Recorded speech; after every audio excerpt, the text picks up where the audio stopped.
Life has a quiet way of teaching us lessons we never planned to learn. Often those lessons arrive not through success but through frustration, through moments when we realize that no matter how carefully we plan, how hard we push, or how tightly we hold on things, still unfold in ways we never expected. Most people respond to this uncertainty the same way. They try to control more. They organize every detail, calculate every step, rehearse every conversation in their minds. They believe that if they just think harder, work harder, and refuse to let go, life will eventually fall into place exactly the way they want. But over time, something strange begins to happen. Instead of feeling more secure, they feel more exhausted. The tighter they grip their plans, the more anxious they become.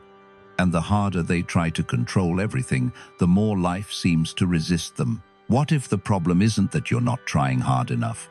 What if the real problem is that you're trying to control things that were never meant to be controlled in the first place? The Stoic philosophers understood this paradox centuries ago. Long before modern psychology studied stress and anxiety, they noticed a simple truth about the human mind. Much of our suffering comes from the illusion that we should be able to control the world around us. The Roman Emperor Marcus Aurelius wrote about this constantly in his private reflections. Despite commanding armies and ruling an empire, he reminded himself that peace does not come from forcing life to obey our expectations. It comes from learning to align ourselves with reality as it unfolds. Before we go deeper into this idea, take a moment to subscribe to the channel. If you're interested in understanding life through Stoic wisdom and developing a calmer, stronger mindset, this channel is designed exactly for that. Every video here explores timeless ideas that can help you move through life with more clarity and confidence. Now here's the paradox most people never realize. The more you chase outcomes, the more control those outcomes have over your emotions. If your happiness depends on a promotion, a relationship, or a specific future plan, then your peace of mind becomes hostage to things you cannot fully command, and the mind begins to live in constant tension. But the Stoics proposed something radical. Instead of trying to control everything, focus only on what actually belongs to you. Your actions, your effort, your discipline, your character. The philosopher Epictetus described this as the fundamental division of life.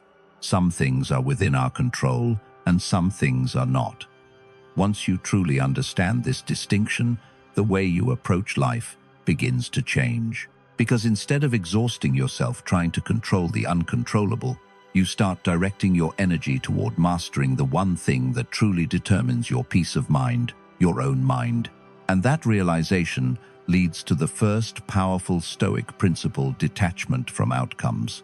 Once you begin to recognize the illusion of control, the next question naturally arises: if we cannot fully control outcomes, how should we approach the goals, ambitions, and relationships that shape our lives? The Stoics answered this question with a principle that at first sounds counterintuitive, yet becomes incredibly powerful once you understand it. The principle is detachment. Detachment does not mean apathy. It does not mean that you stop caring about your work, your relationships, or your goals. In fact, the Stoics believed in disciplined effort and meaningful action. What they warned against was emotional attachment to specific outcomes. Because the moment your peace depends entirely on a result, you cannot guarantee you give that result control over your state of mind. The Stoic teacher, Epictetus, explained this idea clearly. He taught that suffering does not come from events themselves, but from our attachment to how we wish those events would unfold. When we insist that life must go a certain way for us to be happy, we create constant tension between our expectations and reality. Think about how often this happens in everyday life. Someone waits anxiously for a job offer. They check their email, constantly imagining how their future depends on that single message. Another person worries about whether a relationship will work out, analyzing every word and every pause in a conversation. In both situations, the mind becomes trapped in anticipation, attaching emotional stability to outcomes that have not yet happened. And the more we cling to those outcomes, the more pressure we place on ourselves. The Stoics discovered something interesting about human performance. People often do their best work when they are fully engaged in the process rather than obsessing over the result. Imagine an artist painting a canvas. If the artist becomes fixated on whether the final piece will be admired, criticized, or misunderstood, every brushstroke becomes tense. Creativity disappears under the weight of expectation. But when the artist lets go of that pressure and focuses only on the act of painting, something shifts. The mind becomes immersed in the present moment. The work flows more naturally. Ironically, this is when the most authentic and powerful art tends to emerge. The same principle applies to nearly every area of life. Athletes perform best when they focus on the movement of their body rather than the scoreboard. Writers create their clearest ideas when they focus on expressing truth rather than predicting how readers will react. And in relationships, people appear far more confident and attractive when they are not desperately seeking approval. Detachment creates space for genuine action. The Roman philosopher Seneca often reminded his students that wise people commit themselves to effort, not to outcomes. They do everything within their power to act with integrity and discipline, but they accept that results are influenced by countless factors beyond their control. When you practice detachment, your energy shifts. Instead of worrying constantly about the future, you begin to invest fully in what you can actually shape the quality of your actions. Each decision becomes an opportunity to practice patience, clarity, and self-discipline. And paradoxically, when you stop desperately chasing results, you often perform better. Your mind becomes calmer. Your focus sharpens. Instead of being driven by fear of failure, you are guided by the desire to act wisely. This is why detachment is not weakness. It is a form of inner strength. It allows you to pursue goals without becoming emotionally imprisoned by them. But mastering detachment requires something even deeper, an understanding of how the mind itself creates many of the struggles we experience. And that brings us to the next Stoic insight: why so much of our suffering begins inside our own thoughts. Once you begin practicing detachment, another realization starts to emerge, one that the Stoics believed was essential to inner freedom. Many of the difficulties we blame on life itself are not actually created by events. They are created by the way our mind interprets those events. Two people can experience the exact same situation and walk away with completely different emotional responses. One person might see an obstacle and feel discouraged or defeated. Another might see the same obstacle as a challenge, an opportunity to learn or adapt. The circumstances are identical, yet the experience is completely different. The Stoics recognized this pattern thousands of years ago. The philosopher Epictetus explained it in one of the most famous insights in Stoic philosophy. People are not disturbed by things themselves, but by the judgments they make about those things. In other words, events happen, but the mind immediately begins to interpret them. It assigns meaning. It creates stories about what the event represents and what it might lead to in the future. Imagine making a mistake at work. The mistake itself is simply an event, a moment where something didn't go as planned. But within seconds, the mind begins generating interpretations. It might say, "I'm terrible at this," or "My boss must think I'm incompetent," or "Even this could ruin my career." Suddenly, the original event has expanded into a much larger emotional experience. What changed was not the situation, but the story your mind attached to it. The Roman philosopher Seneca warned about this tendency often. He wrote that people suffer more in imagination than they do in reality. The human mind has a remarkable ability to anticipate problems that have not yet occurred, replay past events repeatedly, and construct elaborate scenarios about what might go wrong. These imagined scenarios can feel just as stressful as real ones. Think about how often people worry about the future. They imagine losing opportunities, disappointing others, or failing to meet expectations. Hours are spent mentally rehearsing situations that may never actually happen.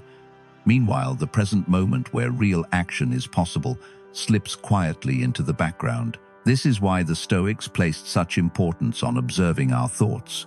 They believed that between an event and our reaction, there is always a small space where awareness can appear. In that moment, we have the ability to question the interpretation that the mind automatically produces. For example, instead of concluding, "This setback means I'm failing," you might ask a different question. What can I learn from this experience? That small shift in perspective can dramatically change the emotional weight of the situation. This practice does not mean pretending that difficulties are pleasant or easy. Stoicism is not about denying reality or ignoring problems. It is about seeing events clearly without allowing the mind to exaggerate their meaning. When you begin to practice this mental discipline, something interesting happens. Challenges start to feel less overwhelming because you are no longer adding layers of fear, doubt, and prediction on top of them. You respond rather than react. Marcus Aurelius often reminded himself that the mind has the power to reshape how events are experienced. A difficult situation can become an opportunity to practice patience. A delay can become an opportunity to develop persistence. Even frustration can become a signal that something in our thinking needs adjustment. In this way, the mind becomes a tool for growth rather than a source of constant struggle. But mastering the mind is not something that happens instantly. It requires practice, awareness, and a willingness to step back from our automatic reactions. And even when we begin to understand this principle, another challenge often appears, especially when we are working towards something important. That challenge is patience, because even when our thinking becomes clearer, the human mind still wants progress to happen quickly. We want results now. We want confirmation that our efforts are working. And when those results take time to appear, frustration can quietly return. This is why the Stoics taught another essential virtue, one that protects the mind from impatience and disappointment: the discipline of patience. Once you begin to understand how the mind creates much of its own suffering, another challenge slowly reveals itself. Even when we detach from outcomes and become more aware of our thoughts, there is still one force that constantly tests our emotional stability: time. Human beings are naturally impatient. We want progress to appear quickly. When we invest effort into something meaningful, a career, a relationship, a skill, we expect visible results as proof that our actions are working. And when those results do not appear on the timeline we imagined, doubt begins to grow. You start asking questions like, is this even working? Am I wasting my time? Should I be further ahead by now? This impatience is deeply rooted in modern life. We live in a culture that celebrates speed. Food is fast. Information is instant. Success stories are often presented as overnight transformations. When we are constantly exposed to examples of rapid achievement, it becomes easy to assume that progress should always happen quickly. But the Stoics understood something that modern culture often forgets. The most meaningful things in life grow slowly. The philosopher Epictetus reminded his students that no great thing is created suddenly. Wisdom, strength, discipline, and mastery all require time to develop. They emerge through repeated effort, through small daily actions that often go unnoticed. Imagine someone learning a musical instrument. In the beginning, improvement comes quickly. Every practice session reveals something new, but after a while, progress becomes slower and more subtle. Weeks pass where the improvement is almost invisible. At this point, many people become discouraged and stop practicing. Yet the ones who continue, those who remain patient with the process, eventually reach a level of skill that once seemed impossible. The same principle applies to nearly every area of life. The Roman philosopher Seneca often warned that people abandon worthwhile pursuits not because they lack ability, but because they underestimate the amount of time required for meaningful progress. The mind wants proof that effort is producing results, and when that proof does not appear quickly enough, frustration begins to grow. But patience transforms how we interpret this waiting period. Instead of seeing slow progress as failure, we begin to see it as preparation. Every day of consistent effort strengthens something beneath the surface. Skills develop quietly, character becomes stronger, experience accumulates. Think about how a tree grows. For a long time, most of the development happens below the surface. Roots spread through the soil, building a foundation strong enough to support future growth. From the outside, it may look as if nothing is happening, but beneath the surface, an essential process is taking place. Human growth follows a similar pattern. There are periods in life where progress seems invisible. You continue learning, practicing, improving, yet the world offers little recognition. To an impatient mind, this silence feels discouraging. But to a patient mind, it becomes a sign that something important is developing. Marcus Aurelius often reflected on this idea. As a leader responsible for guiding an empire through wars, political tension, and uncertainty, he understood that not every effort produces immediate results. Many decisions require time to reveal their impact. His writings remind us that time is not an obstacle to success. It is part of the process that shapes it. When people become impatient, they often try to force progress prematurely. They abandon long-term goals for quick rewards. They rush decisions out of frustration, and in doing so, they sometimes disrupt the very progress they were hoping to accelerate. Patience protects us from this impulse. It allows us to remain steady when results are slow. Instead of reacting emotionally to every delay, we focus on maintaining consistent effort. Over time, this steady approach compounds into meaningful progress. Patience also changes how we experience uncertainty.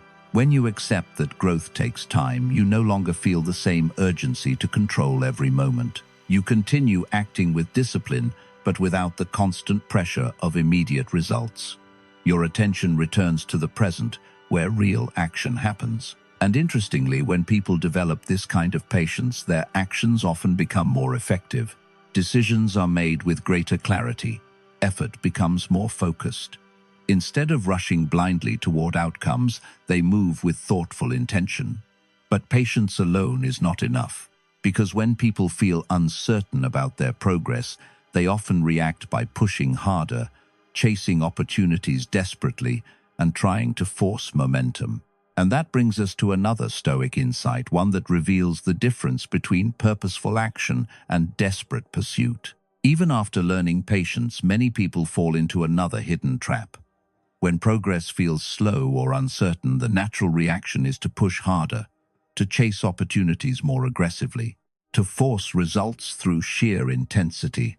At first, this seems like determination. Society often praises relentless effort, the idea that if you simply grind harder than everyone else, success will eventually surrender. But the Stoics saw something more subtle at play. There is a difference between purposeful action and desperate action. Purposeful action comes from clarity. Desperate action comes from fear. When someone acts with purpose, their decisions are guided by intention. They understand why they are pursuing something, and they move toward it with patience and discipline. Their energy is focused. Their actions are deliberate. Desperation feels very different. Desperate action usually begins when someone becomes emotionally attached to a particular outcome. The mind starts believing that happiness, success, or identity depends on achieving that result as quickly as possible. Every delay begins to feel threatening. Every obstacle feels like a sign that something is going wrong. This fear creates urgency, and urgency often leads to impulsive decisions. Imagine two people searching for the same opportunity. One person approaches the process calmly. They prepare carefully, understand their strengths, and apply their efforts strategically. Rejection does not shake them because they see each attempt as part of a longer journey. The other person approaches the same situation with anxiety. They send out applications everywhere, constantly checking for responses, overanalyzing every small signal. Each rejection feels personal. Their actions become rushed and scattered. Which person appears more confident? In most cases, people respond far more positively to calm determination than to anxious urgency. The Stoic teacher Epictetus often advised his students to begin every pursuit by asking a deeper question: who are you trying to become? Before chasing outcomes, he believed a person should focus on developing the character required to live. Well, when you act from that perspective, something important changes. Your actions become aligned with your values instead of your fears. The Roman philosopher Seneca warned that when fear drives our decisions, the mind loses clarity. We react impulsively, chasing reassurance instead of pursuing wisdom. But when our actions come from purpose, we gain stability. We move forward with steady focus rather than emotional urgency. Think of a chess player carefully studying the board. An inexperienced player often reacts impulsively, making moves out of panic or confusion. But an experienced player moves differently. They pause, they observe, they consider the long-term consequences of each decision. Life works much the same way. Those who react constantly to fear tend to make choices that create more chaos. But those who move with intention develop the ability to see the larger pattern of events. Their decisions become calmer and more strategic. This principle also applies to relationships.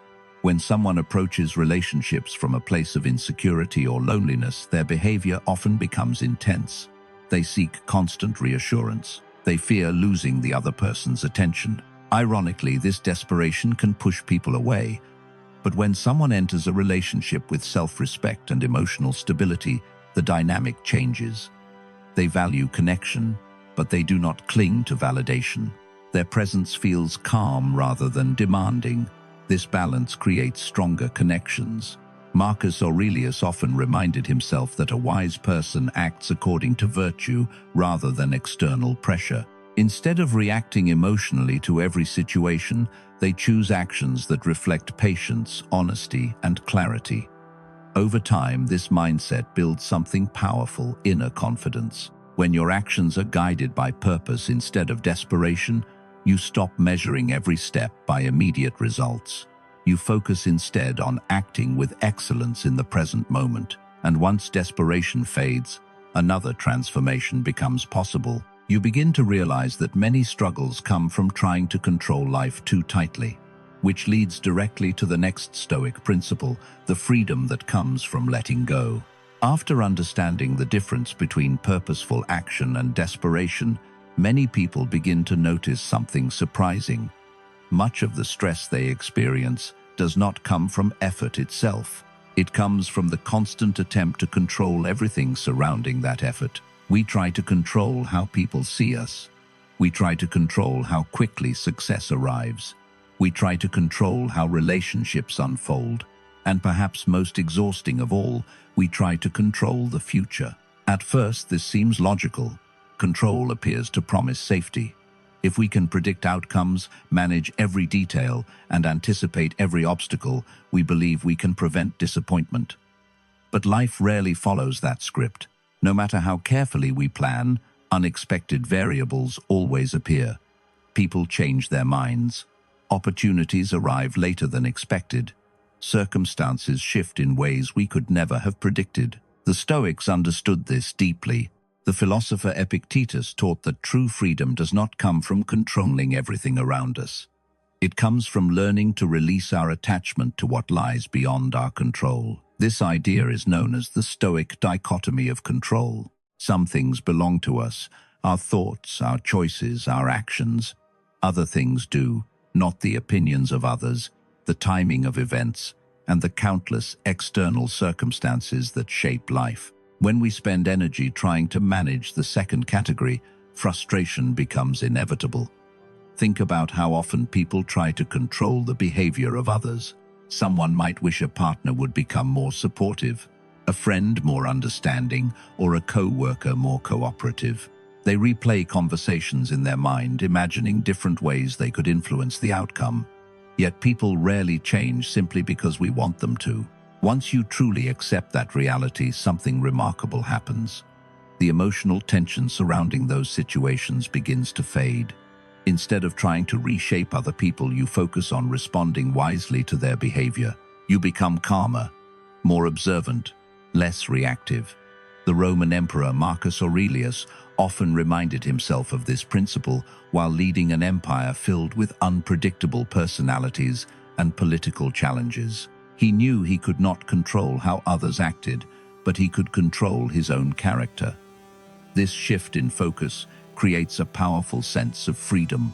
When you stop demanding that life unfold according to your expectations, You free yourself from constant disappointment. You still work toward your goals. You still prepare, plan, and act with discipline. But you release the illusion that every outcome must obey your design. This does not weaken your effort. In fact, it strengthens it. When the mind is no longer burdened by the need to control every result, your attention becomes sharper. Instead of worrying about countless external variables, you concentrate on improving the quality of your actions. Energy that once fueled anxiety becomes available for growth. The Stoic philosopher Seneca expressed this beautifully when he wrote that fate leads the willing and drags the unwilling. In other words, life will continue moving according to forces larger than any individual plan. Those who cooperate with reality move forward more smoothly than those who resist it. Letting go means choosing cooperation instead of resistance. It means understanding that life is not an enemy to conquer, but a process to participate in. And once you adopt this mindset, another shift begins to occur. When you stop measuring life through constant fear of loss or comparison with others, your perception of opportunity begins to expand. Instead of seeing scarcity everywhere, you start noticing possibilities, which leads directly to the next Stoic principle, learning to live with an abundance mindset. Once you learn to let go of constant control, another transformation quietly begins to take place. The way you see the world starts to change. Situations that once looked threatening begin to appear less rigid. Opportunities that once seemed rare begin to appear more frequently. This shift happens not because the world suddenly becomes different, but because your perspective does. This is what we call an abundance mindset. However, the Stoics understood abundance very differently from how modern culture often describes it. Today, abundance is usually associated with accumulation. More money, more recognition, more achievements, more external success. Many people assume that abundance means having more than others, but the Stoics saw abundance as something internal rather than external. The philosopher Epictetus explained that wealth does not come from possessing many things, but from needing fewer things. In other words, a person who constantly feels deprived, even while surrounded by opportunities, will never feel abundant. Meanwhile, someone who understands how to appreciate what they already have can feel rich, even in modest circumstances. Much of this difference comes from the habit of comparison. From an early age, people are encouraged to measure themselves against others. We compare careers, incomes, achievements, relationships, even lifestyles. This constant comparison creates the belief that success is limited, that if someone else moves ahead, there must be less opportunity left for us. But this belief quietly creates a scarcity mindset. When you believe opportunities are rare, every situation begins to feel like competition. Someone else's success can feel threatening rather than inspiring. Instead of recognizing possibilities, the mind becomes focused on what is missing. The Stoics warned that this way of thinking traps people in unnecessary dissatisfaction. The Roman Emperor Marcus Aurelius often reminded himself to view life with gratitude rather than envy. Despite holding immense power, he wrote frequently about appreciating the simple elements of existence, the ability to think clearly, to act with integrity, and to participate in the natural flow of life. When you cultivate this perspective, your attention shifts. Instead of focusing on what you lack, you begin noticing what is already available to you: your abilities, your experiences, your relationships, and the countless opportunities to learn and grow. Modern psychology has also explored this shift in perspective. The American philosopher and psychologist William James once observed that one of the greatest discoveries about human nature is the ability to transform life by changing our attitude toward it. When the mind constantly focuses on scarcity, it reinforces feelings of limitation. But when attention shifts toward possibility, the brain begins noticing opportunities that were previously invisible. Imagine two people entering the same room, filled with potential connections and opportunities. One person believes they are already behind in life. They assume others are more successful, more capable, more deserving of attention. Because of this belief, they hesitate to speak up, hold back ideas, and avoid drawing attention to themselves. The second person enters with a different mindset. They believe there are always new opportunities to discover. They approach conversations with curiosity instead of insecurity. Their confidence encourages interactions, and those interactions often lead to unexpected possibilities. The environment was identical for both individuals. The difference was perception. An abundance mindset also changes how we interpret setbacks. Someone operating from scarcity often views failure as proof that opportunities are disappearing, but someone operating from abundance understands that setbacks are part of the process. They see obstacles as feedback, not final judgments. This perspective creates resilience. Instead of becoming discouraged by temporary difficulties, you remain open to new directions. You recognize that opportunities often appear in unexpected ways, but abundance alone is not enough. Insight must eventually become action. The Stoics believed that wisdom is not just about understanding ideas, it is about living them. Which brings us to the final principle: how to take aligned action while letting go of the need to control the outcome. By now, a pattern should be starting to emerge. Each Stoic principle we've explored points toward the same quiet truth. Peace does not come from controlling life. It comes from mastering yourself. When you detach from outcomes, you free your mind from constant anxiety. When you question the thoughts that create unnecessary suffering, you regain clarity. When you practice patience, you allow growth to unfold naturally. When your actions are guided by purpose instead of desperation, your decisions become stronger. When you let go of control, your energy returns to what actually belongs to you. And when you adopt an abundance mindset, you begin to see opportunities where others only see limitation. But all of these ideas lead to one final practice. The Stoics considered essential aligned action. Aligned action means doing what is right within your control, while releasing the obsession with how or when the results will appear. The Roman Emperor Marcus Aurelius captured this mindset beautifully in his personal writings. He reminded himself daily to focus on the task in front of him, to perform it with honesty, discipline, and clarity, and then to allow events to unfold as they would. His philosophy was simple: do your part well and accept the rest. This way of living removes a tremendous burden from the mind. Most stress comes from trying to control two things simultaneously: our effort and the outcome of that effort. But the Stoics separated these two entirely. Effort belongs to us. Outcomes belong to the larger unfolding of life. Once you understand this distinction, your approach to action changes. Imagine a farmer planting seeds. The farmer prepares the soil carefully, plants the seeds, waters them, and ensures they receive sunlight. All of these actions require discipline and care. But after that, the farmer cannot force the crops to grow faster. Growth happens according to natural rhythms. If the farmer dug up the seeds every day to check their progress, the crops would never grow. Life works in much the same way. You prepare yourself, you develop your skills, you act with intention and integrity. But after the action is taken, you allow life to unfold without constant interference. The philosopher Epictetus emphasized this idea repeatedly. He taught that the goal of wisdom is not to eliminate effort, but to direct effort toward what truly belongs to us: our character, our choices, and our response to events. Everything else lies beyond our command.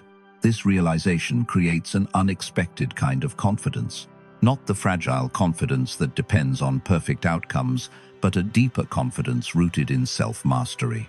When you trust your ability to respond wisely to whatever happens, you no longer fear uncertainty in the same way. Challenges become opportunities to practice discipline. Delays become opportunities to strengthen patience. Unexpected changes become opportunities to adapt and grow. And in this way, life becomes less of a struggle against circumstances and more of a practice in character. The Stoics believed that this is where true freedom begins. Not when life becomes easy, but when your peace no longer depends on life being predictable. So, as you move forward, remember this simple principle: focus on the quality of your actions, not the certainty of the outcome. Act with clarity, act with discipline, act with purpose. Then allow life to unfold in its own time. If this perspective resonated with you, make sure to subscribe to the channel for more insights drawn from Stoic philosophy. And if you're ready to go even deeper, there's another video on your screen right now that explores a powerful Stoic principle for building unshakable inner strength. Click on that video and continue the journey, because the Stoics believed that wisdom is not something you learn once, it's something you practice every day. And the more you practice it, the calmer, stronger, and freer your life becomes.